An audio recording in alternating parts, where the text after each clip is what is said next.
Handa na ba ang inyong mga puso para sa isang kwentong susubok sa inyong pananaw tungkol sa tiwala at pagtataksil?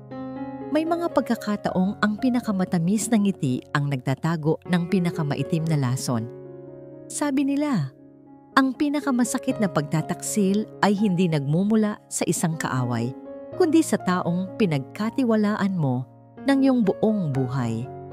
Paano kung ang mismong kamay na minsang humaplos sa'yo, nang may pagmamahalang siya ring magbabaon sa'yo sa pinakamadilim na hukay?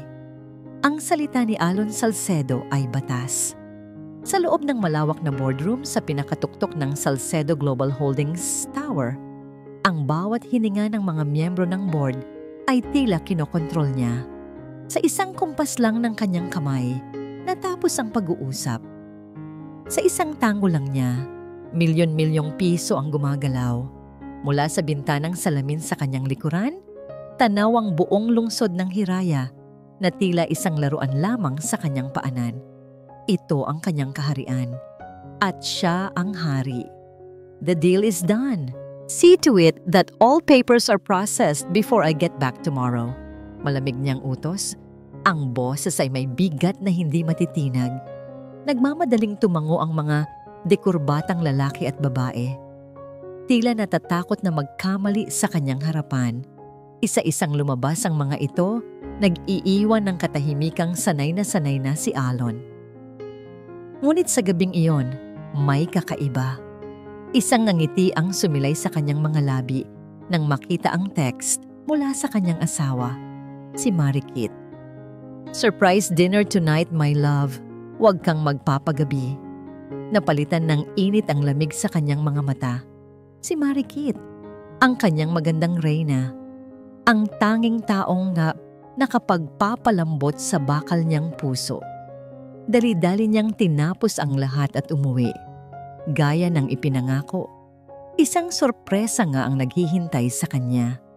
Ang kanilang malawak na hardin ay napupuno ng mga ilaw na may isang mesang nakahanda para lamang sa kanilang dalawa. Nakatayo roon si Marikit sa suot nitong pulang bestida, tila isang diwata sa ilalim ng buwan. Happy anniversary, mahal ko!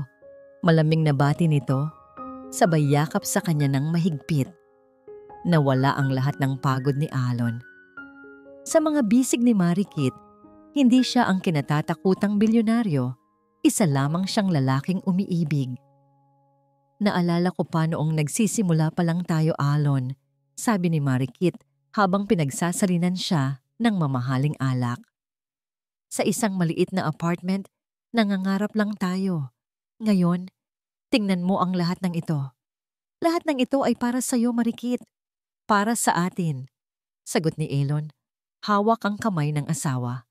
Ang gabi ay puno ng tawanan at matatamis na alaala.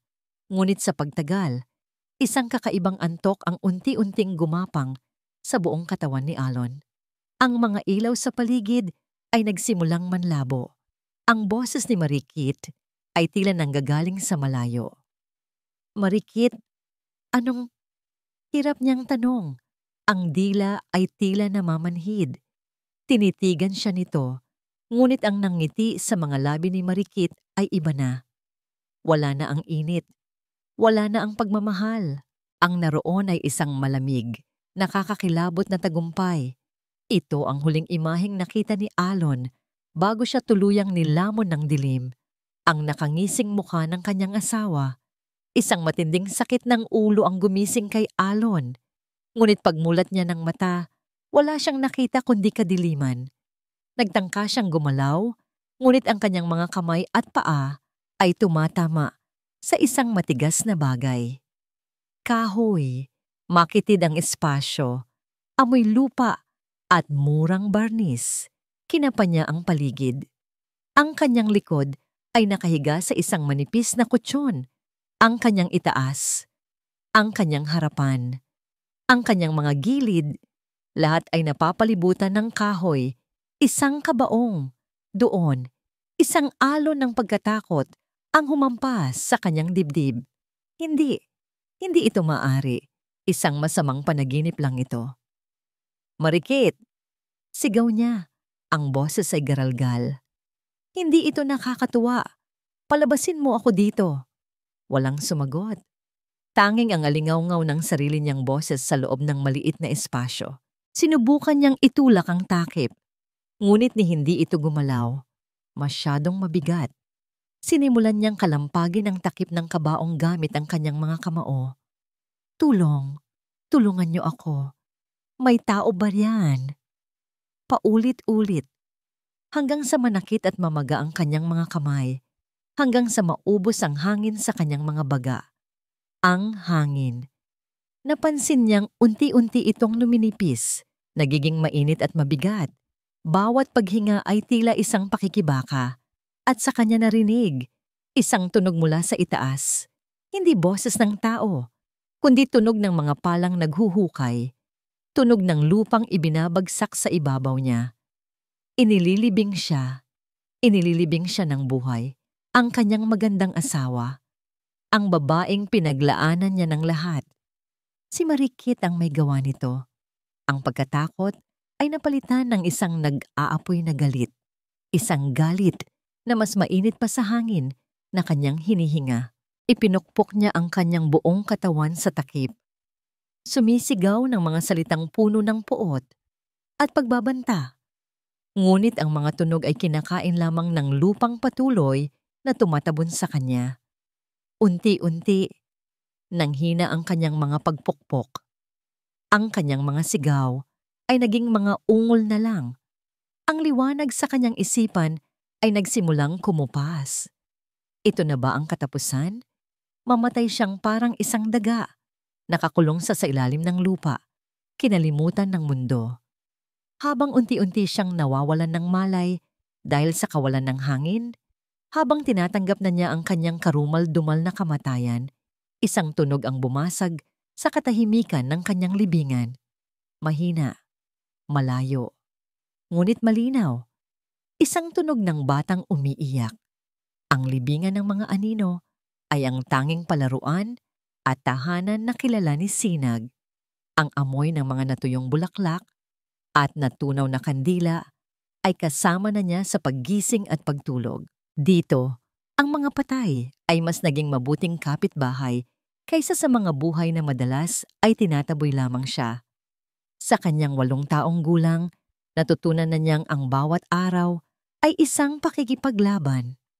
Kanina lang, ang nag-iisa niyang piraso ng pandesal na inipon niya mula sa paglilimos ay bigla na lang inagaw ng 2 mas matandang bata sa labas ng sementeryo. Akin na yan, pulubi, sigaw ni Berto, sabay tulak sa kanya sa lupa. Salamat sa almusal, Sinag, pangaasar naman ni Tonyo habang nagtatawanan silang tumakbo palayo. Hindi na umiyak si Sinag. Sanay na siya. Tumayo lang siya, ipinagpag ang alikabok sa kanyang maruming damit at pumasok sa loob ng pamilyar na mga pader ng sementeryo. Kumakalam ang kanyang tiyan, ngunit mas mabigat ang kirot sa kanyang dibdib.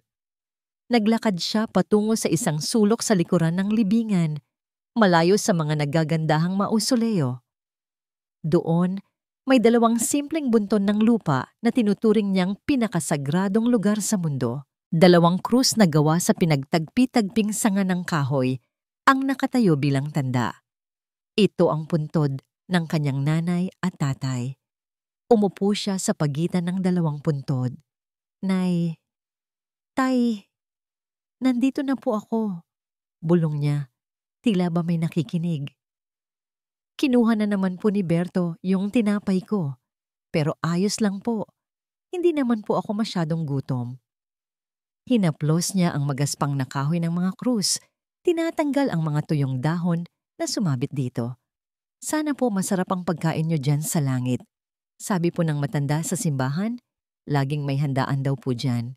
Ito ang kanyang ritual. Ang pakikipag-usap sa kanila, ang tanging bagay na nagbibigay sa kanya ng lakas. Habang papalubog ang araw at ang kulay kahel na liwanag, ay unti-unting nagiging kulay ube. Isang kakaibang katahimikan ang bumalot sa paligid. At sa gitna ng katahimikang yon, may narinig siya. Kalabog, mahina lang, pero sapat na para mapatigil siya. Tumingin siya sa paligid. Baka pusalang o asong ligaw. Ngunit wala siyang makita. Kalabog. Muli niyang narinig. Mas malakas ng kaunti at tila nanggagaling sa ilalim ng lupa. Napalunok si Sinag. Ang isip niya ay napuno ng mga kwento ng matatanda tungkol sa mga aswang at mga kaluluwang hindi matahimik. Nagsimulang manindig ang kanyang mga balahibo. Nangangatog siyang tumayo, handa nang tumakbo. Ngunit bago pa man niya maihakbang ang kanyang mga paa, isang mas malinaw na tunog ang kanyang narinig. Hindi lang ito isang kalabog. Ito ay isang pagpukpok. Desperado. May humihingi ng tulong. Ang takot sa kanyang dibdib ay nag-umpisang labanan ng awa. Paano kung may taong nalibing nang hindi sinasadya? Paano kung takot na takot din ito? Tulad niya. Sumunod siya sa tunog na nagdala sa kanya sa isang bahagi ng sementeryo na may sariwang tambak ng lupa. Mukhang may bagong libing. At doon, sa ilalim ng lupang iyon, nanggagaling ang mga katok. Titao po ba yan? Nanginginig niyang tanong. Isang mas malakas na pagpukpok ang naging sagot. Nawala ang lahat ng pag-aalinlangan ni Sinag. Kailangan niyang kumilos. Gamit ang kanyang mga kamay. Sinimulan niyang hukayin ang malambot pang lupa. Mabilis na napuno ng dumi ang kanyang mga kuko. Bawat paghukay ay isang pakikipag-unahan sa oras. Nang makakita siya ng isang pirasong tabla na itinapon sa gilid, ginamit niya ito bilang munting pala. Ang kanyang maliliit na braso ay mabilis na nangalay at ang pawis ay tumutulo na sa kanyang mga mata. Ngunit hindi siya tumigil. Ang mga katok mula sa ilalim ay nagsisilbing kanyang lakas. Isang desperadong ritmo na nagsasabing, "Bilisan mo." Pagkaraan ng tila walang katapusang paghuhukay, tumama ang kanyang mga daliri sa isang bagay na matigas at makinis, kahoy. Narating na niya. Buong lakas niyang inalis ang natitirang lupa sa ibabaw ng takip. Nakikita niya ang gilid nito. Sinubukan niyang itulak, ngunit napakabigat. Gamit ang piraso ng tabla, ipinasok niya ito sa siwang at ginamit ang lahat ng natitira niyang lakas para buhatin ito. Isang nakakabinging tunog ng nababasag na kahoy ang umalingaw-ngaw. Bumukas ng kaunti ang takip. Isang amoy ng lumang hangin at pawis ang sumalubong sa kanya. Muli niyang itinulak ang tabla at sa wakas, bumigay ang takip. Bumagsak ito sa gilid. Sumilip si Sinag sa madilim na butas at ang kanyang hininga ay tila ninakaw. Sa loob ng kabaong, nakahiga ang isang lalaki.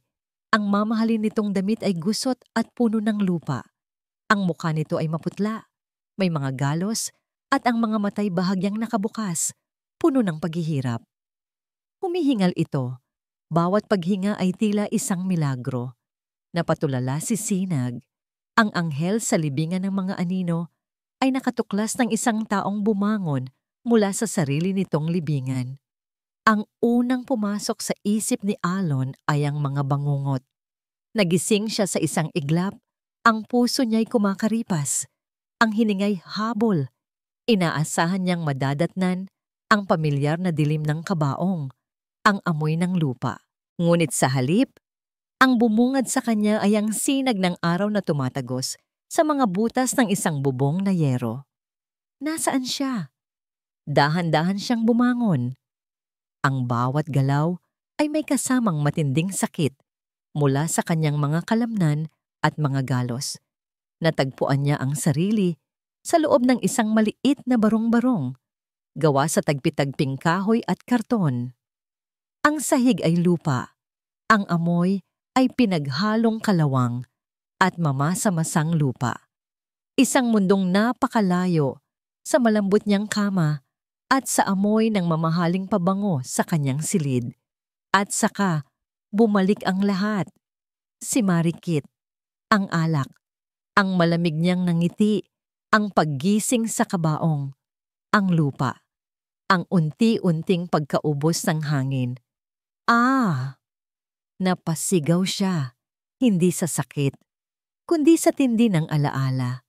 Napatayo siya nang wala sa oras at agad ding natumba dahil sa panghihina. Dahan-dahan lang po, Ginoo. Isang maliit na boses ang nagsalita mula sa sulok. Doon niya nakita ang bata. Ang batang lalaki mula sa sementeryo. Nakaupo ito sa isang lumang lata. Hawak ang isang maliit na mangkok na umuusok. Ang mga mata nito ay malalaki at puno ng pag-aalala. "Sino ka? Nasaan ako?" Tanong ni Alon. Ang boses ay paos at puno ng pagbabanta. Isang bagay na natural na sa kanya. Hindi natakot ang bata. "Ako po si Sinag. Kayo po ay nasa bahay ko po." Sagot nito. Tila nahihiya pa sa itsura ng kanyang tinitirhan. "Nagdala po ako ng lugaw. Mainit pa po." Maingat na inilapag ni Sinag ang mangkok sa sahig malapit kay Alon. Isang manipis na lugaw na may kaunting asin. Para kay Alon, nasanay sa mga pagkain ng pinakamahuhusay na chef sa mundo, ito'y isang insulto. Ngunit nang maramdaman niya ang matinding gutom na kumakalam sa kanyang sikmura at nang makita niya ang sinseridad sa mga mata ng bata, napalunok siya ng sarili niyang orgulyo. Ang batang ito, na halatang mas gutom pa sa kanya, ay ibinibigay ang tanging pagkain nito. Walang imik niyang kinuha ang mangkok at sinimulang kumain. Bawat subo ay isang paalala ng kanyang sitwasyon. Wala siyang kapangyarihan dito. Isa siyang pulubi, umaasa sa awa ng isang batang lansangan. Ang pasasalamat at kahihiyan ay naghalo sa kanyang dibdib. Pagkaraan ng ilang araw, habang unti-unting nanunumbalik ang lakas ni Elon, ang tanging bumabagabag sa kanya ay ang mga tanong. Bakit? Paano nagawa ni Marikit ito? Ang kanilang mga pinagsamahan, ang kanilang mga pangako, lahat ba yon ay kasinungalingan? "Kailangan kong makatawag," sabi niya kay Sinag isang hapon. "Kailangan kong pumunta sa pulis." Umiling si Sinag. "Huwag po. Mapanganib po. May mga lalaking nagtatanong tungkol sa nangyari sa sementeryo. Baka sila po yung naglibing sa inyo." Isang malamig na katotohanan ang tumampal kay Alon. Tama ang bata. Isang bilyonaryo, si Alon Salcedo. Ang kanyang impluwensya ay abot kamay. Kung buhay pa siya, bakit hindi siya lumalantad? Si Marikit ay tiyak na nakapaghanda na ng kwento. Ipapalabas siyang nasisiraan ng ulo o isang impostor. Hawak niya ang lahat. Ang media, ang mga koneksyon, ang pera. Ang pagpunta sa pulis ay isang pagpapakamatay. Kinagabihan, isinama siya ni Sinag sa isang maliit na tindahan sa labas ng sementeryo. Mayroon itong lumang telebisyon na laging nakabukas. At doon, sa isang news program, nakita niya ang mukha ng kanyang asawa. Si Marikit, nakasuot ng itim, umiiyak sa harap ng mga kamera sa isang press conference. "Hanggang ngayon," sabi nito, "habang pinupunasan ang mga pekeng luha, ay umaasa pa rin akong isang araw ay bubukas ang pinto at papasok ang aking asawa, si Alon. Ngunit kailangan kong magpakatatag para sa kumpanya, para sa kanyang legasya. Simula ngayon, ako na po ang pansamantalang mamumuno sa Salcedo Global Holdings." Napanood ni Alon ang buong palabas. Ang kanyang mga kamao ay nakakuyom ng mahigpit sa kanyang gilid. Ang kanyang mga panga ay naninigas. Ang reyna ay nakaupo na sa kanyang trono. Isang trono na itinayo sa ibabaw ng kanyang libingan. Ang pagtatanghal ay perpekto. Ang buong mundo ay naloko. Ang kawalan ng pag-asa ay tila isang laso na gumapang sa kanyang mga ugat. Ngunit nang tumingin siya sa kanyang tabi, nakita niya si Sinag na nakatitig sa kanya. Hindi dahil isa siyang bilyonaryo, kundi dahil isa siyang taong nangangailangan ng tulong. Ang batang ito, na walang-wala sa buhay, ay hindi nag-atubiling iligtas siya. Doon, sa harap ng isang luma at maingay na telebisyon, sa gitna ng amoy ng usok at alikabok, namatay ang desperasyon sa puso ni Alon. Isang bagong apoy ang pumalit dito. Isang apoy na mas malamig, mas kalkulado at mas mapanganib. Hindi na siya ang hari na nakaupo sa kanyang tore. Isa na siyang multo na babangon mula sa kanyang hukay at maghihiganti siya. Bumalik sila sa barong-barong. Tinitigan ni Alon ang bata. Sinag, seryoso niyang sabi. May ipagkakatiwala ako sa iyo na napakahalaga. Mas mahalaga pa sa buhay ko. Kakayanin mo ba? Tumango ang bata. Ang mga matay seryoso at hindi kumukurap. Opo. Kumuha si Alon ng isang piraso ng uling at nagsulat sa isang piraso ng karton, isang numero ng telepono at 3 salita. Pumunta ka sa Salcedo Tower. Huwag kang magpahalata. Ibigay mo itong mensahe sa babaeng nagngangalang Diwa Cruz. Huwag mong ibibigay sa kahit kanino. Sa kanya lang. Naiintindihan mo? Opo. Ano po ang sasabihin ko sa kanya? Huminga ng malalim si Alon. Sabihin mong nagpapabigay si Elon at sabihin mo ang 3 salitang ito. Ang Alon ay babalik. Ang opisina ni Alon, kanyang opisina ngayon, ay malamig at malawak. Amoy katad, mamahaling kahoy at kapangyarihan. Dahan-dahang iginala ni Marikit ang kanyang mga daliri sa ibabaw ng makintab na mesa na gawa sa nara. Dito nagpaplano si Elon. Dito siya nagdedesisyon. Dito siya naghahari. Umupo siya sa malaking leather na upuan sa likod ng mesa. Lumubog siya rito. Masyadong malaki. Ngunit ang pakiramdam ng pagkaupo sa sentro ng lahat, habang ang buong syudad ay nasa ilalim ng kanyang mga paa mula sa malawak na bintana. Ito ay nakalalasing. Tagumpay. Sa wakas, naramdaman niya ang tunay na tagumpay. Bagay sa iyo ang pwestong yan, anak. Pumasok ang kanyang ina, si Esmeralda, dala ang 2 kopita ng champagne. Ang kanyang tindig ay elegante, ngunit ang kanyang mga mata ay matalas na parang isang agila. Inabutan siya nito ng 1 kopita. Para sa bagong simula, sabi ni Esmeralda, itinaas ang kanyang kopita. Para sa atin, itinama ni Marikit at nagbanggaan ang kanilang mga kristal. Huwag kang masyadong magdiwang, babala ng kanyang ina, na wala ang nangiti sa mga labi. Marami pa tayong dapat gawin. Maraming mga aso ni Alon dito na kailangan nating tanggalin. Unahin mo na ang executive assistant niyang si Diwa Cruz. Masyadong matalino ang babaeng yon at masyadong tapat sa dati niyang amo. Pero kailangan nating mag-ingat. Baka magkaroon ng gulo kung bigla na lang akong magtatanggal ng mga tao. Katwiran ni Marikit. Hinawakan ni Esmeralda ang pisngi ng anak. Ang haplos ay malambing, ngunit ang diin ay matigas. Ang awa ay para sa mga mahihina, Marikit. Ipakita mo sa kanila kung sino ang reyna. Kung hindi, aagawin nila ang korona sa'yo bago mo pa man ito maisuot ng maayos. Ang mga salita ng kanyang ina ay tumatak sa kanyang isipan. Kinabukasan, ipinatawag niya ang lahat ng department heads para sa isang agarang pulong. Habang naglalakad siya papasok sa conference room, ang bawat pagtunog ng kanyang takong sa marmol na sahig ay isang deklarasyon. Doon niya nakita si Diwa. Nakatayo sa gilid, may hawak na folder, handang-handa na mag-ulat. Ang mukha nito ay seryoso, profesional, at puno ng lungkot sa pagkawala ni Alon. Isang lungkot na hindi kayang pekein ni Marikit. At kinamuhian niya ito para roon. Sa gitna ng pulong, habang nag-uulat si Diwa tungkol sa mga kasalukuyang proyekto, bigla siyang pinutol ni Marikit. That's enough, Miss Cruz. Natigilan ang lahat. Ang boses ni Marikit ay kasing lamig ng hangin mula sa aircon. Sa ilalim ng bagong pamunuan, magkakaroon tayo ng malawakang restructuring. At sa restructuring na ito, nakita naming ang iyong serbisyo ay hindi na kinakailangan. Diretsong sabi ni Marikit. Tinititigan si Diwa ng walang emosyon.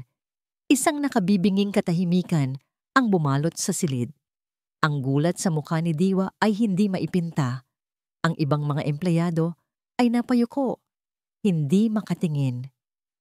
Pero, Ma'am Marikit, 20 taon na po ako sa kumpanyang ito. Alam ko po ang lahat ng exactly, putol ni Marikit. You know too much of the old ways. We need fresh ideas, fresh loyalty. You may clear your desk. Security will escort you out. Walang sino mang nangahas na magsalita. Ito ay isang pampublikong pagbitay. Isang malinaw na mensahe sa lahat. Kung sino ang hindi papanig sa kanya, ay isusunod niya. Tagumpay na naman.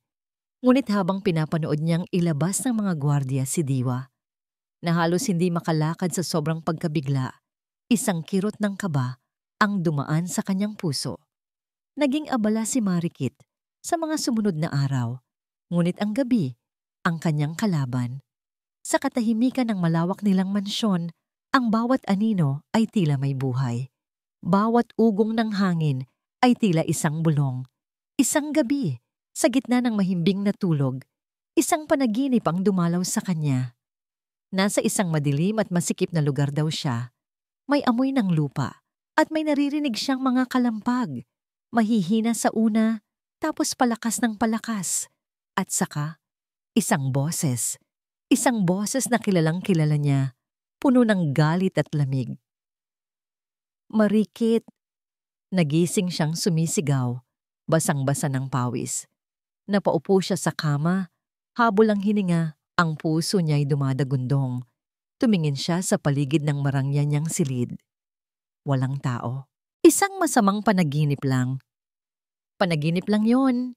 Bulong niya sa sarili, paulit-ulit, na parang isang dasal. Patay na siya. Tiyak na patay na siya. Ngunit kahit anong pilit niyang kumbinsihin ang sarili, hindi maalis sa kanyang isipan ang multo ng kanyang asawa. Samantala, sa isang maliit na apartment, pagkatapos ng kahihiyang dinanas, si Diwa Cruz ay nag-iimpake ng kanyang mga gamit mula sa kanyang opisina.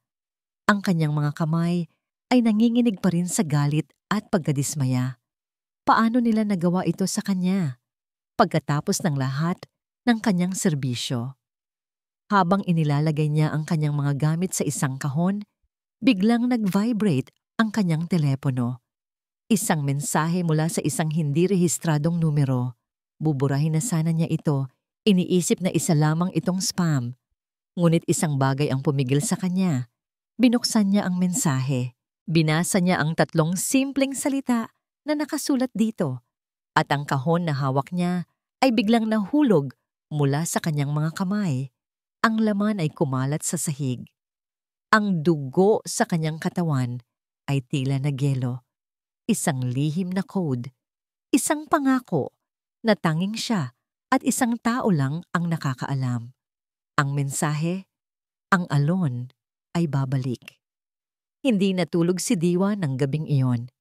Paulit-ulit niyang tinititigan ang mensahe sa kanyang telepono. Ang 3 salitang iyon na bumuhay sa isang patay na pag-asa. Ang alon ay babalik. Ito ang kanilang kasabihan ni Sir Alon tuwing nalalagay sa alanganin ng kumpanya. Isang paalala na kahit gaano kalakas ang unos, ang alon ay laging nakakahanap ng paraan para bumalik sa dalampasigan. Posible kaya? Buhay si Sir Alon? Kinabukasan, sinunod niya ang mga tagubilin sa kasunod na text. Pumunta siya sa isang abandonadong bodega sa pinakaliblib na bahagi ng pantalan. Ang amoy ng dagat at kalawang ay nanunuot sa hangin. Bawat hakbang niya ay puno ng pag-aalinlangan at takot. Paano kung isa itong patibong? Paano kung mga tauhan ni Marikit ang naghihintay sa kanya? Nang buksan niya ang kinakalawang na pinto, isang madilim at maalikabok na espasyo ang bumungad sa kanya. Nasanay ang kanyang mga mata sa dilim. At doon, sa gitna ng mga lumang kahon at sirang makinarya, may nakita siyang isang anino. Sa sino yan? Nanginginig niyang tanong. Ang anino ay humakbang patungo sa isang sinag ng liwanag na tumatagos mula sa butas na bubong. Napatakip si Diwa sa kanyang bibig upang pigilan ng isang malakas na hikbi. Ang kanyang mga tuhod ay nanlambot. Ang lalaking nakatayo sa kanyang harapan ay mas payat. Ang mukha ay may mga guhit ng paghihirap. Ang mga mata ay may lalim na hindi niya pa nakikita dati. Ngunit walang do. Siya yun. Sir. Alon? Ako nga, Diwa. Sagot ni Alon. Ang boses ay magaspang ngunit puno ng determinasyon. Tumakbo si Diwa at niyakap ang kanyang amo. Ang mga luha ng saya at pagkabigla ay malayang dumaloy sa kanyang mga pisngi. Buhay kayo. Salamat sa Diyos. Buhay kayo. Akala ng lahat, putol ni Alon. Inalalayan niya si Diwa na umupo sa isang kahon. Doon, ikinuwento niya ang lahat. Ang pagtataksil ni Marikit, ang paglilibing sa kanya ng buhay, at ang batang nagligtas sa kanya, si Sinag, na kasalukuyang nagbabantay sa labas. Habang nakikinig, ang saya ni Diwa ay napalitan ng matinding galit. Ang kanyang katapatan kay Alon ay hindi matatawaran. Si Alon ang nagbigay sa kanya ng oportunidad noong siya'y nagsisimula pa lamang. Itinuring niya itong hindi lang amo, kundi isang mentor. Walang hiya sila. Nanggigigil na, sabi ni Diwa. Kailangan nilang pagbayaran ito. Ano po ang plano, sir? Pupunta na ba tayo sa pulis? Umiling si Alon. Hindi pa. Si Marikit ang biyudang nagluluksa sa mata ng lahat. Ako ang multong lilitaw mula sa libingan. Sino ang paniniwalaan nila? Kontrolado niya ang lahat. Kailangan natin ng ebidensya. Kailangan natin ng mga testigong magpapatunay sa tunay niyang pagkatao. Pero sino, sir? Tinanggal niya ang lahat ng tapat sa inyo. May isang tao tayong kailangan, sabi ni Alon. Si Lino Mendoza. Naalala ni Diwa si Lino, ang matandang hardinero na matagal nang nagsisilbi sa mansyon ng mga Salcedo. Isang mabait at tapat na tao. Bigla siyang tinanggal at kinasuhan ng pagnanakaw ilang linggo bago mawala si Alon. Isang kasong halatang halata na gawa-gawa lamang. Nasaan po siya ngayon? Tanong ni Diwa. Nasa kulungan at kailangan nating ilabas siya. Utos ni Alon. Hindi ito naging madali. Ginamit ni Diwa ang lahat ng kanyang natitirang ipon para magpiyansa para kay Lino. Nagpanggap siyang isang malayong kamag-anak. Nang una nilang pag-uusap sa loob ng bilangguan, puno ng takot at kawalan ng tiwala ang mga mata ni Lino. Bakit niyo po ako tinutulungan? Wala po akong pera para bayaran kayo, sabi ng matanda. Ang mga balikat ay nakakrus, ang katawan ay payat at nanghina. Hindi ko kailangan ng pera, Mang Lino, malumanay na sabi ni Diwa. Kailangan ko po ang tulong ninyo para sa katarungan, para kay Sir Alon. Sa pagbanggit ng pangalan ni Alon, nakita ni Diwa ang isang kislap sa mga mata ni Lino. Nang makalaya si Lino at dinala siya ni Diwa sa bodega, halos lumuhod ang matanda nang makita si Alon na buhay. Sa pagitan ng mga hikbi, ikinuwento niya kung paano siya tinakot ni Esmeralda. Nakita raw niya ang pagpasok ng isang kahina-hinalang lalaki sa mansyon isang gabi, ang lalaking kasosyo ni Marikit sa kanyang mga lihim na transaksyon. Nang subukan niyang ipaalam ito kay Alon, pinagbintangan siya ni Esmeralda ng pagnanakaw ng isang mamahaling alahas at agad na ipinakulong. Handa po akong magsalita, sir. Umiiyak na, sabi ni Lino. Kahit ano pong ipagawa ninyo, utang ko sa inyo ang buhay ng pamilya ko. Nakatayo sa isang sulok, pinapanood ni Sinag ang lahat. Ang bilyonaryo, ang tapat na assistant, at ang matandang hardinero. 3 taong sinira ng iisang pamilya. Isang bagong alyansa ang nabubuo sa lilim ng bodega. Magaling, sabi ni Alon. Ang kanyang mga mata ay nag-aalab. Ngayon, simulan na natin ang paghahanap ng mga basag sa perpektong pader na itinayo ni Marikit. Binigyan niya ng unang misyon si Diwa. Gamitin ang kanyang kaalaman sa sistema ng kumpanya para maghanap ng anumang kahina-hinalang transaksyon na ginawa ni Marikit. Si Sinag naman, sa kanyang itsurang inosente at hindi pinapansin ng mga tao, ang nagsilbing kanilang mensahero, nagmamasid sa Salcedo Tower nang hindi napapansin. Habang masusing pinag-aaralan ni Diwa ang mga dokumento sa gabi, isang bagay ang pumukaw sa kanyang atensyon. Isang serye ng mga pagbabayad sa isang shell corporation na nakabase sa ibang bansa. Isang kumpanyang pagmamay-ari, ayon sa kanyang paunang investigasyon ng pinakamalaking katunggali ng Salcedo Global Holdings sa negosyo. Hindi lang pala simpleng kasakiman sa yaman ang motibo ni Marikit. Ito ay mas malalim, mas marumi. Pagtataksil ito sa lahat ng antas. Sa loob ng abandonadong bodega, isang kakaibang pamilya ang nabubuo. Sa umaga, abala si Diwa at Lino sa pagkalap ng impormasyon habang si Alon naman, sa kauna-unahang pagkakataon sa kanyang buhay, ay natutong maging ordinaryo. Natuto siyang magluto ng kanin sa apoy, magkumpuni ng mga butas sa bubong, at higit sa lahat, natuto siyang makinig. At ang kanyang laging kausap ay si Sinag.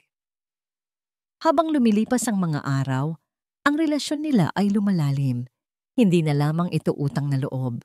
Nakikita ni Alon sa bata ang isang katatagan na hinahangaan niya. Nakikita naman ni Sinag kay Alon ang isang figura ng ama na matagal na niyang hinahanap-hanap. Isang hapon, habang nagpapahinga sila, nakita ni Alon si Sinag na nagsusulat sa lupa gamit ang isang patpat, mga letra. Balubaluktot at hindi perpekto, ngunit mga letra. Saan mo natutunang gawin yan? Tanong ni Alon, umupo sa tabi nito. Tinuruan po ako ng nanay ko dati. Sagot ni Sinag, hindi inaalis ang tingin sa kanyang ginagawa. Sabi niya, ang pagbabasa raw po ang susi sa lahat, pero hindi na po niya naituloy. Isang ideya ang pumasok sa isip ni Alon. Kumuha siya ng isang lumang dyaryo at isang piraso ng uling. Halika, itutuloy natin ang sinimulan ng nanay mo. At sa sahig ng maalikabok na bodega, ang bilyonaryong minsang nagpapatakbo ng isang pandaigdigang korporasyon ay matiyagang tinuruan ang isang batang lansangan kung paano pagdugtungin ang mga letra para bumuo ng mga salita. B-A-T-A, bata. Bata. Ulit ni Sinag, ang kanyang mga mata ay nagniningning sa tuwa nang mabasa niya ang kanyang unang salita. Sa sandaling iyon, isang ngiti ang sumilay sa labi ni Alon. Isang totoong ngiti. Hindi dahil sa isang matagumpay na business deal, kundi dahil sa purong kaligayahan. Naramdaman niya ang isang koneksyon na mas malakas pa sa dugo. Para siyang nagiging ama. Dahil sa kanilang pagiging malapit, nagkaroon ng lakas ng loob si Alon na tanungin ang bagay na matagal na niyang iniisip. Sinag, malumanay niyang tanong isang gabi. Yung mga puntod sa sementeryo, ang mga magulang mo ba yon? Tumango si Sinag. Ang kaninang masayang muka ay napalitan ng isang pamilyar na lungkot. Gusto mo bang ikwento sa akin ang tungkol sa kanila? Tumingin si Sinag kay Alon, tila tinitimbang kung mapagkakatiwalaan ba niya ito sa kanyang pinakamahalagang alaala. Pagkaraan ng ilang sandali, nagsimula siyang magkwento. Hindi ko na po sila masyadong naaalala kasi maliit pa po ako. Umpisa niya, ang boses ay mahina. Pero sabi po ng mga kapitbahay namin dati, mabait daw po ang tatay. Malakas. Laging may dalang tinapay pag-uwi. Si nanay naman po mahilig kumanta. Ano ang nangyari sa kanila? Tanong ni Alon, maingat. Nagtatrabaho po sila sa isang pabrika. Isang araw, sabi po nila. May bumagsak daw po na bakal. Marami raw pong nasaktan. Kasama po sila nanay at tatay doon. Isang malamig na kaba ang biglang gumapang sa dibdib ni Alon. Anong pabrika, Sinag? Yung malaki po sa may bandang norte. Yung Salcedo Steel Manufacturing. Ang pangalang iyon. Ang mga salitang iyon ay tumusok sa puso ni Alon na parang isang punyal. Salcedo Steel, isa sa mga unang kumpanya niya, at ang aksidente. Naaalala niya ito. Isang scaffolding collapse. Ilang taon na ang nakalipas. Iniwan niya ang lahat sa kanyang mga abogado at managers, magbigay ng danyos, patahimikin ang mga pamilya. Huwag hayaang lumaki ang issue. Para sa kanya, isa lamang itong numero sa isang report, isang aberya sa operasyon. Hindi niya alam na may pangalan pala ang mga numerong yon. May mga mukha, may mga pangarap, at may isang anak na naiwan. Ang batang nagligtas sa kanya mula sa libingan ay ang mismong batang ninakawan niya ng mga magulang. Ang iron niya ay napakasakit, napakabigat. Tila ba ang buong sansinukob ay tumatawa sa kanya. Kilala niyo po ba yung lugar na yon? Tanong ni Sinag. Napansin ang biglang pagbabago sa itsura ni Alon. Hindi makasagot si Elon. Ang kanyang dila ay tila na paralisa. Ang lahat ng hangin ay tila ninakaw mula sa kanyang mga baga. Tulad noong nasa loob siya ng kabaong.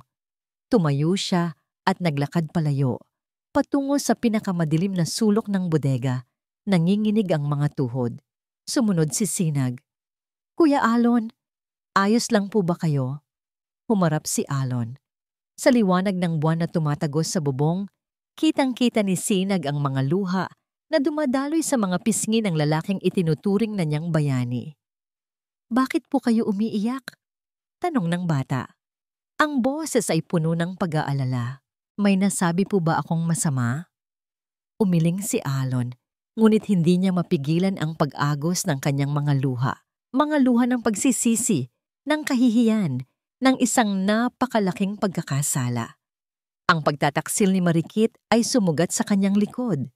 Ngunit ang katotohanan ito ay sumugat sa kanyang kaluluwa. Pinagmamasdan siya ni Sinag. Ang kanyang inosenteng muka ay puno ng pagkalito. Kilala na niyo po ba ang mga magulang ko?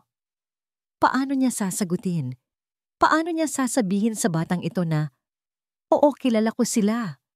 Ako ang dahilan kung bakit wala na sila. Ang bigat ng mga salitang iyon ay mas mabigat pa kaysa sa lupang tumabon sa kanya.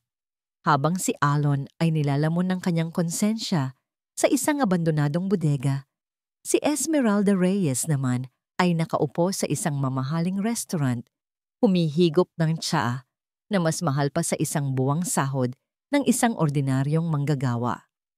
Ngunit sa likod ng kanyang kalmadong itsura, ang kanyang isip ay walang tigil sa paggana. May mali. Ilang linggo na ang nakalipas mula nang mawala si Alon at si Marikit ay matagumpay nang nakaupo sa trono. Ang pera ay dumadaloy. Ang kapangyarihan ay nasa kanilang mga kamay. Dapat ay payapa na ang kanyang loob. Ngunit ang kanyang instinto na hinasa ng maraming taon ng panlalamang at pakikipaglaban para mabuhay ay nagsasabing may aninong gumagalaw sa paligid. Masyado kang kakampante, Marikit, sabi niya sa anak sa kabilang linya ng telepono. Ano na naman ba yan, Ma? Everything is going according to plan, sagot ni Marikit. May halong inis sa boses. Katatapos ko lang kausapin ang mga investors. They love me. Ang pag-ibig ng mga investors ay kasing bilis maglaho ng hamog sa umaga. Malamig na tugon ni Esmeralda. Ang pinag-uusapan natin dito ay seguridad. May napapansin akong maliliit na butas sa ating perpektong barko. Ilang maliliit na withdrawals mula sa mga accounts ni Diwa Cruz. Isang biglaang paglaya ng isang hamak na hardinero. Huwag mong sabihing nagkataon lang ang mga ito. You're being paranoid, Ma. Si Diwa ay isang duwag. At si Lino? Anong magagawa ng isang matandang walang pinag-aralan? Ang pinakamaliit na daga, ang unang nakakaramdam kapag lulubog na ang barko. Giit ni Esmeralda. May isang bagay na nag-uugnay sa kanila at kailangan nating malaman kung ano yon o sino. Pagkatapos ng tawag, kinontak ni Esmeralda ang isang pribadong investigador na matagal na niyang ginagamit para sa kanyang mga maruruming gawain. Ang utos niya ay simple: sundan si Diwa Cruz, bawat galaw, bawat kausap, bawat hininga. Habang naghihintay ng balita, ang isip ni Esmeralda ay lumipad pabalik sa nakaraan. Naalala niya ang itsura ng kanyang asawa, isang mabait ngunit mahinang lalaki na nalugi sa negosyo. Naalala niya ang kahihiyan ng kumatok sa kanilang pinto, ang mga maniningil, kinukuha ang lahat ng kanilang mga gamit. Naalala niya ang araw na natagpuan na lamang niyang wala ng buhay ang kanyang asawa. Nagbigti sa loob ng kanilang banyo dahil sa sobrang utang at kahihiyan. Sa puntod ng kanyang asawa, isinumpa niya, hinding-hindi na siya babalik sa putik. Gagamitin niya ang lahat, kahit ang ganda ng kanyang anak, para umakyat sa lipunan. Si Alon ay naging kanilang hagdan, at ngayong narating na nila ang tuktok, hindi siya papayag na isang maliit na pagkakamali ang magbabalik sa kanila sa ibaba. Makalipas ang ilang araw, dumating ang tawag mula sa investigador. "May nakuha na ako, Ma'am Esmeralda," sabi ng lalaki. Ang target ay palihim na nagpupunta sa isang lumang apartment complex, ngunit hindi lang iyon. May isang batang lansangan na madalas niyang kasama. Isang batang lansangan? Kumunot ang noo ni Esmeralda. Hindi ito tugma. At isa pa, dagdag ng investigador. Kaninang umaga, nakita kong binisita ni Diwa ang city jail. Hinanap niya ang records ng isang bilanggo. Isang hardinerong nagngangalang Lino Mendoza. Doon, lahat ay nagkadugtong-dugtong sa isip ni Esmeralda. Diwa, Lino, isang lihim na operasyon. Ang takot na kanina'y isa lamang bulong ay naging isang malakas na sigaw sa kanyang isipan. May kasama sila, bulong niya sa sarili. May isang taong nag-oorganisa sa kanilang lahat. Ngunit sino? At paano nila mapipigilan? Alam ni Esmeralda na ang pag-atake sa isang taong tulad ni Diwa ay kailangang maging personal. Kailangan niyang hanapin ang nakahinaan nito, at sa tulong ng kanyang investigador, madali niya itong nahanap. Isang 6 na taong gulang na anak na babae. Kinagabihan, habang pauwi si Diwa mula sa isang palihim na pagkikita kasama si Alon, nag-vibrate ang kanyang telepono. Isang mensahe mula sa isang hindi kilalang numero. Binuksan niya ito. Ang kanyang puso ay tila tumigil sa pagtibok. Ito ay isang litrato. Isang litrato ng kanyang anak, si Maya, na masayang naglalaro sa swing sa playground ng eskwelahan. Isang litrato na kuha mula sa malayo gamit ang isang long lens camera. Isang litrato na nagsasabing, alam namin kung nasaan siya. Kasunod ng litrato, isang text message siyang dumating. Mag-ingat ka sa iyong mga kinakalaban, Diwa. Napakaganda ng anak mo. Sana ay wala siyang kalarong ahas sa damuhan. Nabitawan ni Diwa ang kanyang telepono. Isang malamig na takot ang bumalot sa kanyang buong katawan, mas malamig pa kaysa sa gabi na sinibak siya sa trabaho. Hindi na ito tungkol sa katapatan. Hindi na ito tungkol sa katarungan. Buhay na ng kanyang anak ang nakataya. Ang katahimikan sa bodega ay biglang nabasag ng isang malakas at desperadong katok sa pinto. Agad na naging alerto si Alon at Lino. Si Sinag, na noon ay mahimbing na natutulog, ay nagising sa biglaang ingay. Bumukas ang pinto at pumasok si Diwa, ang muka'y basang-basa ng luha, at ang buong katawan ay nanginginig sa takot. Hindi na siya ang kalmado at organisadong executive assistant. Isa siyang ina na nasa bingit ng pagkasira ng ulo. Anong nangyari, Diwa? Nag-aalalang tanong ni Alon. Sinalubong siya. Ipinakita ni Diwa ang litrato sa kanyang telepono. Si Maya. Ang anak ko. Alam nila, Sir Alon. Alam nila kung nasaan siya. Binalaan nila ako. Tumingin si Alon sa litrato at isang pamilyar na galit ang kumulo sa kanyang dugo. Ang maruming pamamaraan ni Esmeralda, gumagamit ng isang inosenteng bata. "Sir, hindi ko na po kaya." Umiiyak na sabi ni Diwa, ang boses ay basag. "Patawarin niyo po ako. Mahal na mahal ko po ang anak ko. Hindi ko kayang may mangyaring masama sa kanya. Kailangan ko na pong tumigil." Sinubukan siyang pakalmahin ni Alon, ngunit desidido na si Diwa. Ang takot ng isang ina ay mas matimbang kaysa sa anumang panawagan para sa katarungan. "Patawad po," paulit-ulit niyang sinasabi habang tumatakbo siyang palabas ng bodega, pabalik sa dilim. Iniwan silang tatlo sa isang nakabibinging katahimikan. Bagsak ang balikat ni Alon. Nawala ang kanilang pinakamahalagang koneksyon sa labas, ang kanilang utak. "Anong gagawin natin ngayon, sir?" tanong ni Lino. Ang pag-asa sa kanyang boses ay unti-unting nawawala. Bago pa man makasagot si Elon, isang tunog ang pumukaw sa kanilang atensyon. Isang tunog na hindi dapat marinig sa liblib na lugar na yon. Ang ugong ng mga sasakyan, papalapit at mabilis. "Sinag, doon ka sa likod magtago. Huwag kang lalabas anuman ang mangyari," sigaw ni Alon. Si Sinag, na naguguluhan at natatakot, ay mabilis na tumakbo sa likod ng mga pinagpatong-patong na sirang kahon. Ang ugong ay huminto mismo sa labas ng bodega. Narinig nila ang malalakas na yabag at ang pagbukas ng mga pinto ng sasakyan. Nalaman na sila. Natunto na sila ni Esmeralda. Sa isang iglap, ang kinakalawang na pinto ng bodega ay sinirang pabukas. 4 na malalaking lalaki, nakasuot ng itim, ang pumasok. Ang kanilang mga mukha ay walang emosyon. Ang kanilang mga galaw ay mabilis at propesyonal. "Lino, takbo!" sigaw ni Alon, kasabay ng paghagis ng isang piraso ng bakal sa isa sa mga lalaki. Ngunit huli na ang lahat. Madali nilang napalibutan si Lino. Walang nagawa ang matanda, kundi sumuko nang makita niya ang mga patalim na kumikinang sa dilim. Sinubukan ni Alon na lumaban. Ginamit niya ang lahat ng lakas na nanumbalik sa kanya. Nakipagsuntukan siya, ipinagtatanggol ang kanilang munting kuta. Ngunit isa laban sa 4 ay isang imposibleng laban.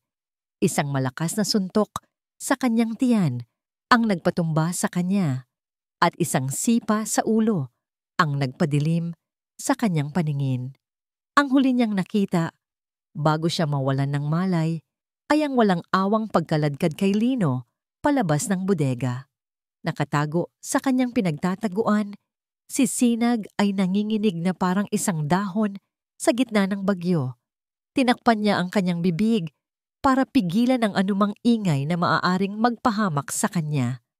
Napanood niya ang lahat, ang pagdating ni Diwa, ang pag-atake, ang pagbagsak ni Alon, at ang pagdakip kay Mang Lino. Ang takot ay bumalot sa kanyang buong katawan. Gusto niyang sumigaw, gusto niyang tumakbo para tulungan sila. Ngunit ang utos ni Alon ay malinaw. "Huwag kang lalabas."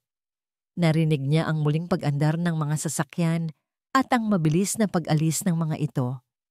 Pagkaraan ng ilang minuto, na tila isang kawalang hanggan, isang nakabibinging katahimikan ang muling bumalot sa bodega. Dahan-dahan, lumabas si Sinag mula sa kanyang pinagtataguan. Ang lugar ay sira-sira. Nakita niya si Alon na nakahandusay sa lupa, walang malay. "Kuya Alon! Kuya Alon! Gumising po kayo!" Sigaw niya. Niyuyugyog ang balikat ng lalaki. May dugo sa noo ni Alon. Sa isang sandali, inakala ni Sinag na patay na rin ito. Ngunit naramdaman niya ang mahinang paghinga nito.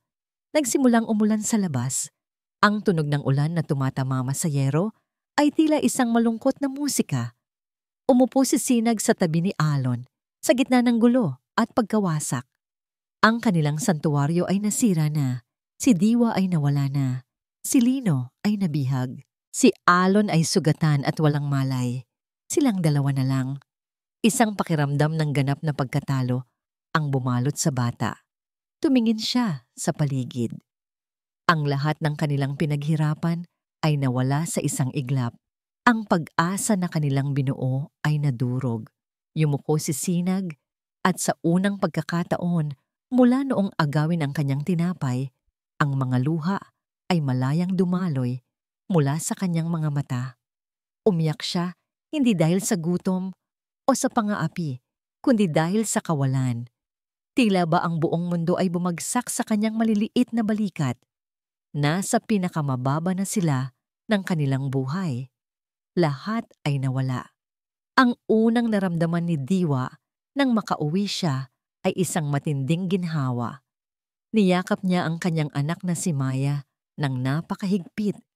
Tila ba natatakot siyang kapag binitawan niya ito ay maglalaho na lang. Hinalikan niya ang bawat daliri nito. Siniksik ang kanyang mukha sa buhok nitong mabango. Ligtas siya. Ito lang ang mahalaga.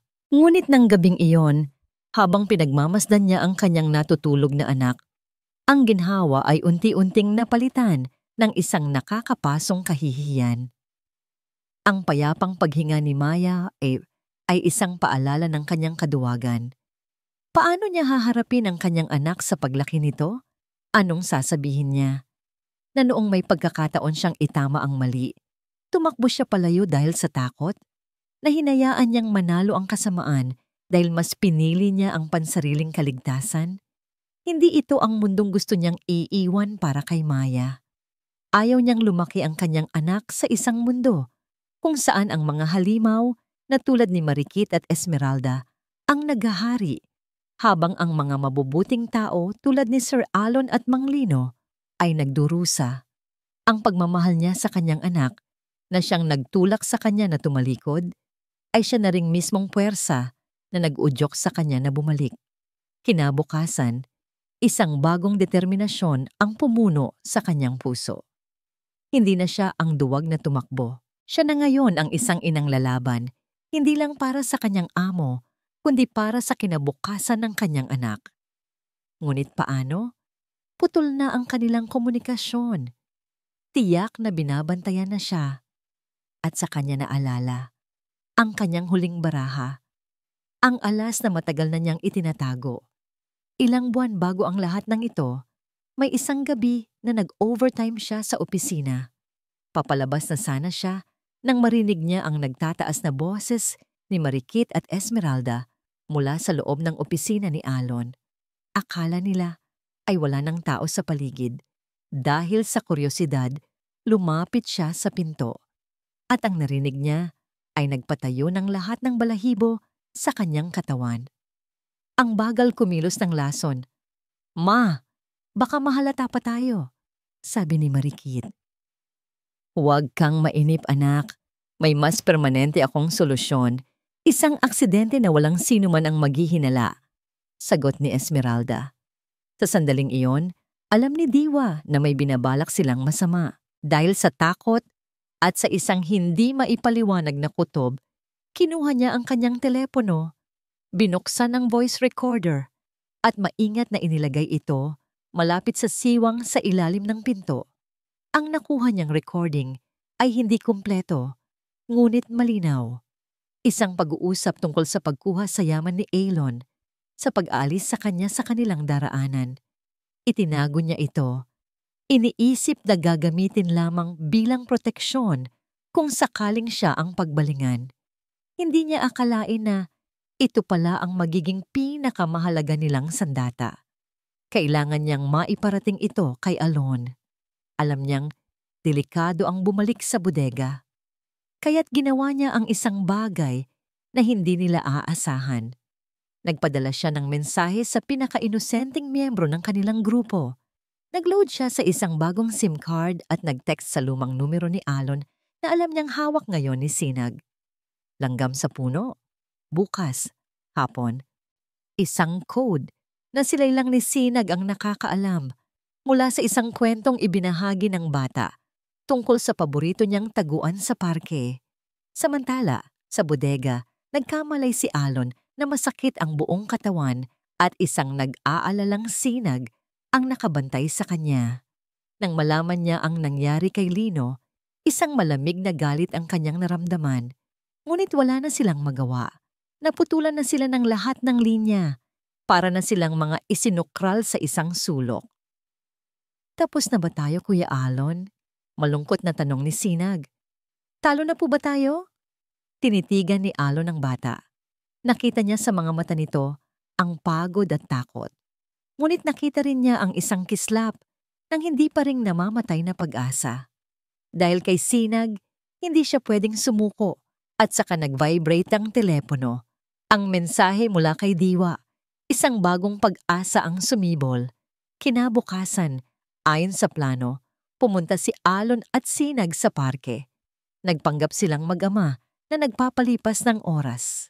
Mula sa malayo, nakita nila si Diwa na nakaupo sa isang bench. Kunwari ay nagbabasa ng libro, habang si Maya ay naglalaro sa di kalayuan. Sa hudyat ni Alon, lumapit si Sinag kay Diwa na parang isang ordinaryong bata na humihingi ng limos. Ate, palimos po, sabi ni Sinag. Habang nagkukunwaring kumukuha ng barya sa kanyang bag, mabilis na iniabot ni Diwa ang isang maliit na memory card kay Sinag, kasabay ng isang piraso ng tinapay. Mag-iingat ka, bata, bulong niya. Walang sinumang nakapansin. Para sa mundo, isa lamang itong ordinaryong eksena sa parke. Pagbalik nila sa kanilang bagong, mas liblib na taguan, pinakinggan nila ni Alon ang laman ng memory card. Ang demonyong boses ni Marikit at Esmeralda ay pumuno sa hangin. Malinaw, walang duda. Isang ebidensyang hindi nila maitatanggi. Ito na, sabi ni Alon. Ang kanyang mga mata ay nag-aapoy sa isang panibagong apoy. Ito na ang ating huling baraha, ang sandatang tatapos sa kanila. Mayroon na silang bala. Ang kailangan na lang nila ay ang perpektong tiyempo para iputok ito. At alam na ni Alon kung saan at kailan. Sa darating na Salcedo, Global Holdings Annual Stockholders Meeting, sa harap ng buong mundo ng negosyo, sa mismong entablado ni Marikit. Ang multo ay handa nang magpakita. Ang Grand Ballroom ng pinakamagarang hotel sa lungsod ng Hiraya ay puno ng mga pinakamayayaman at pinakamakakapangyarihang tao sa bansa. Mga mamumuhunan, miyembro ng media, at mga bigating pangalan sa negosyo ay naroon para sa Salcedo Global Holdings Annual Stockholders Meeting. Ito ang unang pagkakataon na haharap si Marikit sa kanila bilang opisyal na chairperson at ang lahat ay nag-aabang sa kanyang bawat galaw. Sa entablado, si Marikit Reyes ay larawan ng kagandahan at kapangyarihan.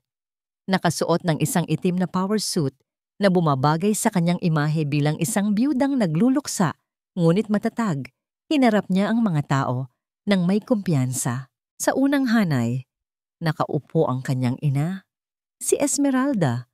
Ang mukha ay nagliliwanag sa pagmamalaki. Ito na ang kanilang tagumpay. Magandang umaga sa inyong lahat, panimula ni Marikit. Ang kanyang malambing na boses ay umalingaw-ngaw sa buong ballroom. Nalulungkot man ako sa mga pangyayari, narito ako ngayon para ipagpatuloy ang legasiya ng aking yumaong asawa, si Alon Salcedo. Sa ilalim ng aking pamumuno, ipinapangako ko sa inyo ang isang bagong umaga para sa Salcedo Global. Habang nagsasalita si Marikit, sa backstage, isang anino ang tahimik na gumalaw.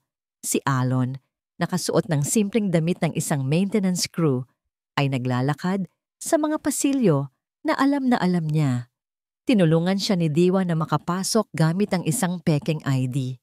Bawat hakbang ay kalkulado. Bawat hininga ay kontrolado. Sa isang sulok, naghihintay si Sinag kasama ang isang security guard na dating personal na tanod ni Alon at isa sa iilang na natiling tapat sa kanya. Hawak ng bata ang isang maliit na transmitter. Kapag pinatay ko na ang ilaw, bulong ni Alon sa guard, isaksak mo ito sa sound system. Huwag kang mag-aalala sa bata. Tumango ang guard. Masusunod, sir. Bumalik si Alon sa control room. Isang mabilis at tahimik na pag-atake ang ginawa niya sa technician, sapat lang para mawalan ito ng malay. Ngayon, kontrolado na niya ang entablado. Sa ballroom, patuloy si Marikit sa kanyang talumpati. Ipinagmamalaki ang mga pekeng numero at mga huwad na pangako. Ang mga tao ay pumapalakpak, nabibighani sa kanyang palabas. At sa mga darating na taon, makikita ninyo ang isang Salcedo Global na mas malakas, mas matatag, at handang harapin ang anumang hamon. Pagtatapos niya, kasabay ng isang malakas na palakpakan. At sa mismong sandaling iyon, namatay ang lahat ng ilaw. Isang kolektibong hininga ng pagkabigla ang narinig mula sa mga manonood. Nagkaroon ng bulungan at pagkalito. Anong nangyayari? Sigaw ni Marikit. Ang kanyang kumpiyansa ay biglang naglaho sa dilim. Ayusin niyo ang ilaw. Pagkaraan ng ilang segundo, isang solong spotlight ang bumukas. Ngunit hindi ito nakatutok kay Marikit. Nakatutok ito sa gitna ng entablado, kung saan isang anino ang dahan-dahang naglalakad mula sa likuran. Isang anino na pamilyar sa lahat. Nang tumama ang liwanag sa mukha nito, ang buong ballroom ay napuno ng mga sigaw ng pagkabigla at hindi paniniwala. Ang mga kamera ng media ay nag-flash na parang kidlat. Nakatayo roon si Alon Salcedo. Payat, may peklat sa noo, ngunit buhay. Ang kanyang mga mata ay nakatitig ng diretso kay Marikit na ngayon ay nakatayo na, parang isang estatwang gawa sa yelo. Ang muka ay putlang-putla na parang papel. Si Esmeralda sa unang hanay ay napanganga. Hindi makapaniwala sa kanyang nakikita. "Magandang umaga," sabi ni Alon. Ang kanyang boses ay kalmado, ngunit may bigat na yumanig sa buong silid. Kinuha niya ang mikropono mula sa isang natututulalang Marikit. "Patawarin niyo ako kung nahuli ako sa pagpupulong. Nagkaroon lang ng kaunting aberya sa daan." Isang tawang walang saya ang kumawala sa kanyang mga labi. "Ang asawa ko," pagpapatuloy niya, itinaas ang kanyang kamay patungo kay Marikit. "Ay tama. May isang bagong umaga ngang darating sa Salcedo Global. Isang umaga na walang kasinungalingan, isang umaga na walang mga ahas. Sinungaling, impostor." Sa wakas, ay nakasigaw si Marikit. Nabalik sa katinuan.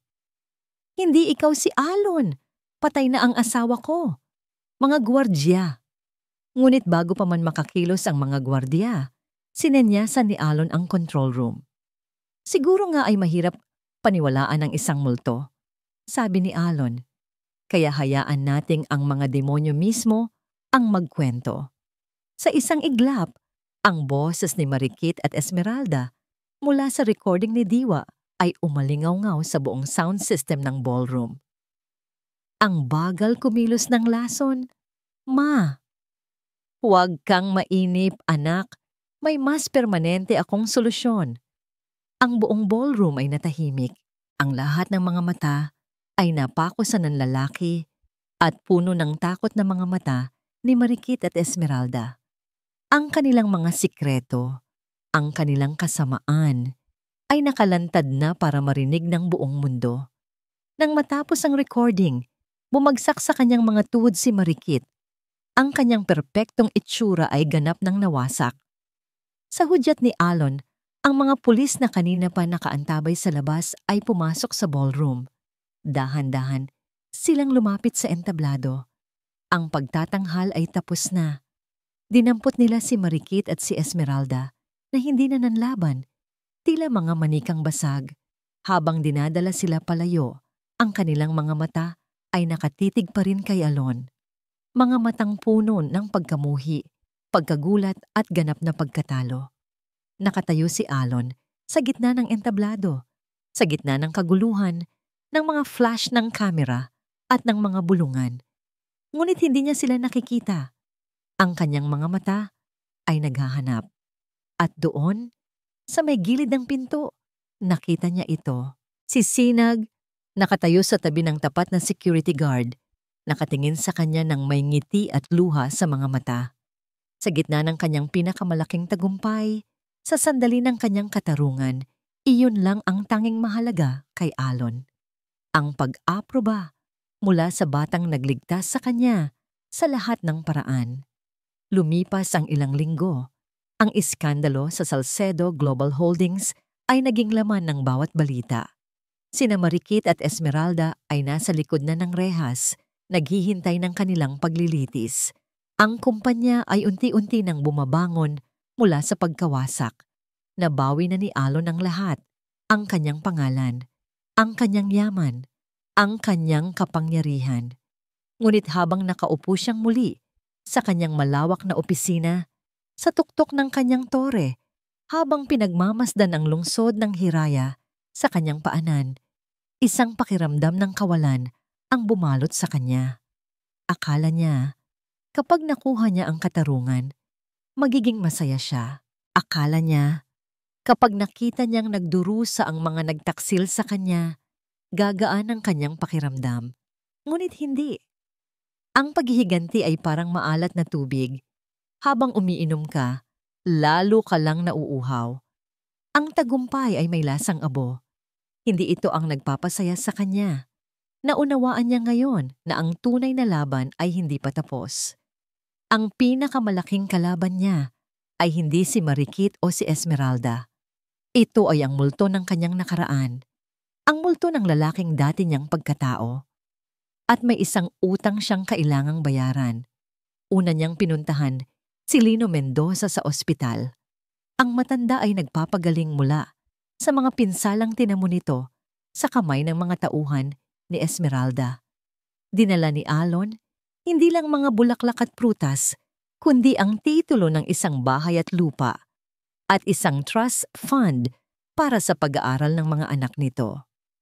Hindi ko po ito matatanggap, sir, sabi ni Lino, nahihiya. Hindi ito bayad, Lino, sagot ni Alon. Umupo sa tabi nito. Ito ay pasasalamat at panimula. Mula ngayon, ang pamilya mo ay pamilya ko na rin. Umiyak ang matanda, hindi sa sakit, kundi sa labis na pasasalamat. Isang bigat ang nabawas sa dibdib ni Alon, ngunit ang pinakamabigat ay naroon pa rin. Kinahapunan, nagpunta siya sa libingan ng mga anino. Hindi na siya ang taong halos mamatay dito. Iba na siya. Naroon si Sinag, nag-aantay sa kanya, gaya ng kanilang napag-usapan. Tahimik silang naglakad, patungo sa 2 puntod na may mga krus na gawa sa sanga.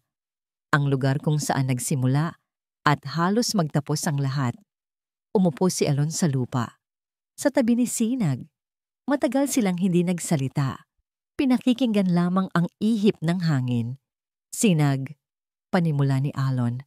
Ang kanyang boses ay nanginginig sa kauna-unahang pagkakataon, hindi dahil sa galit, kundi dahil sa takot.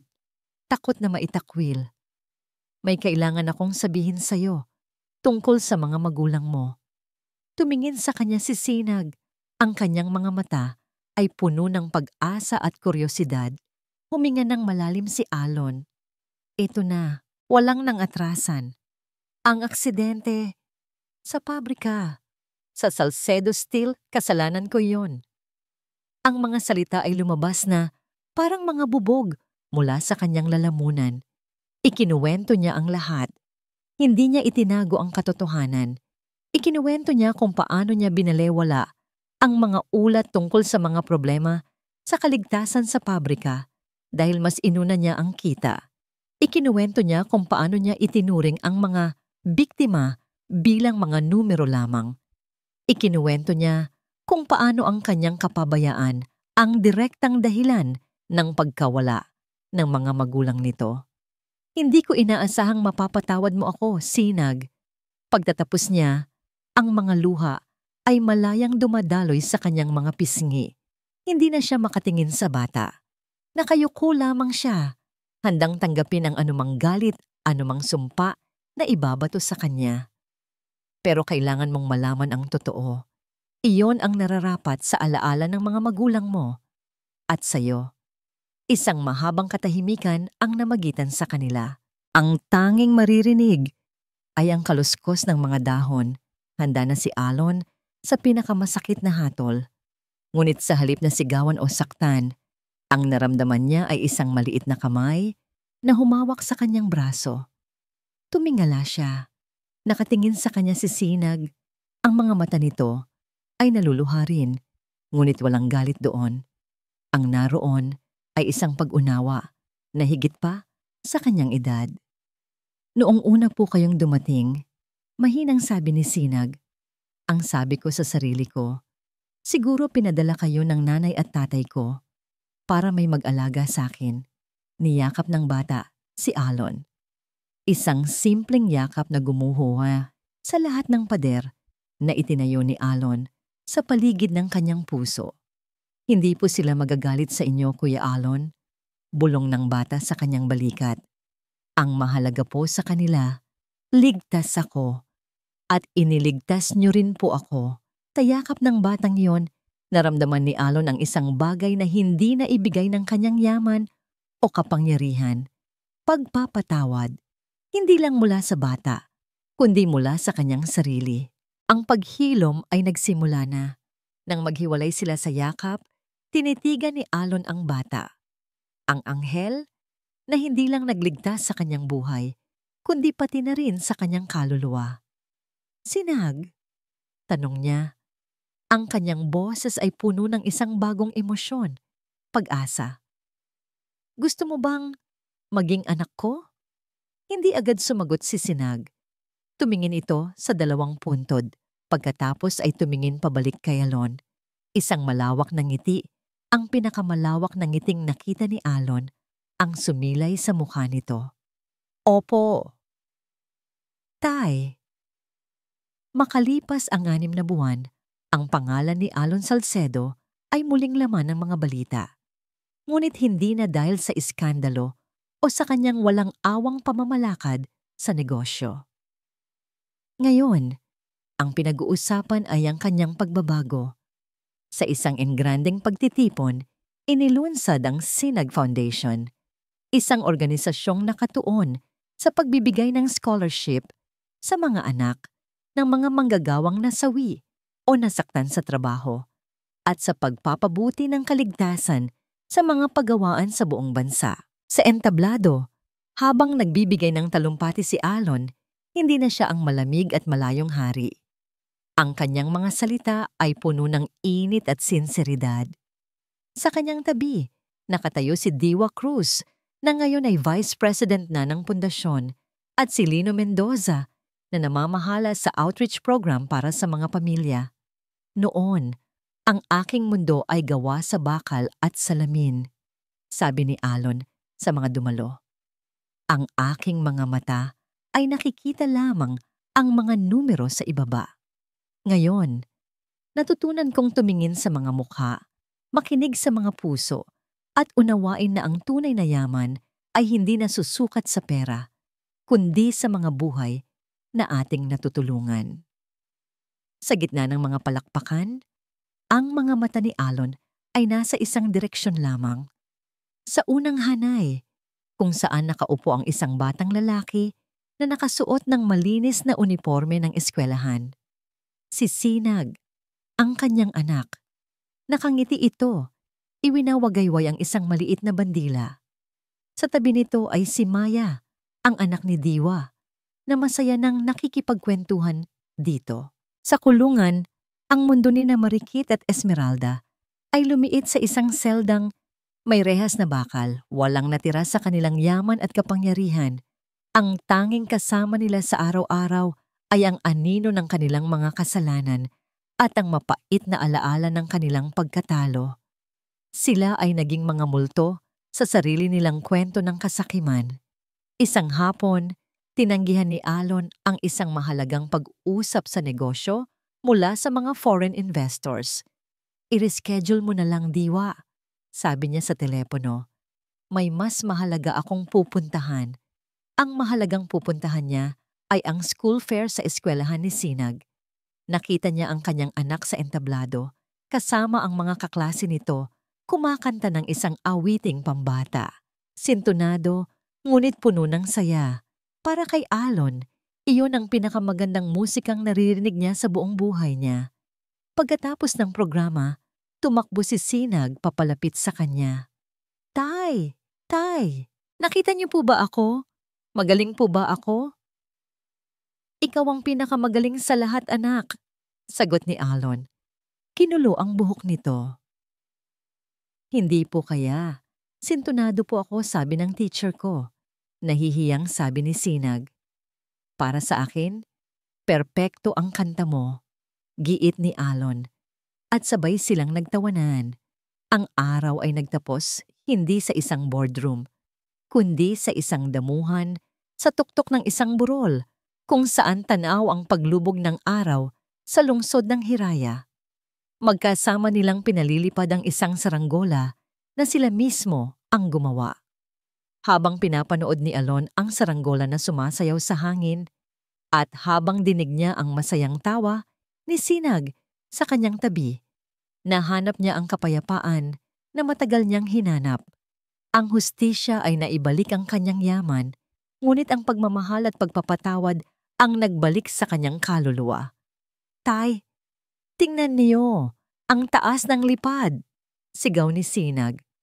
Oo, anak, sagot ni Alon, inakbayan ng bata. Napakataas. Magkasama nilang pinanood ang paglubog ng araw, isang ama at isang anak. Isang bilyonaryong natutong maging tao at isang batang lansangan na nagturo sa kanya kung paano. Ang kanilang mga anino sa damuhan ay nagmistulang iisa, isang simbolo ng isang bagong pamilya na nabuo mula sa mga abo ng sakit at pagtataksil. Sa pagdating ng dilim, isang bagong sinag ng pag-asa ang nagniningning, mas maliwanag kaysa sa alinmang bituin sa kalangitan. At dito nagtatapos ang ating kwento. Isang paglalakbay na nagpapatunay na kahit gaano kadilim ang gabi, laging may sisikat na bagong umaga.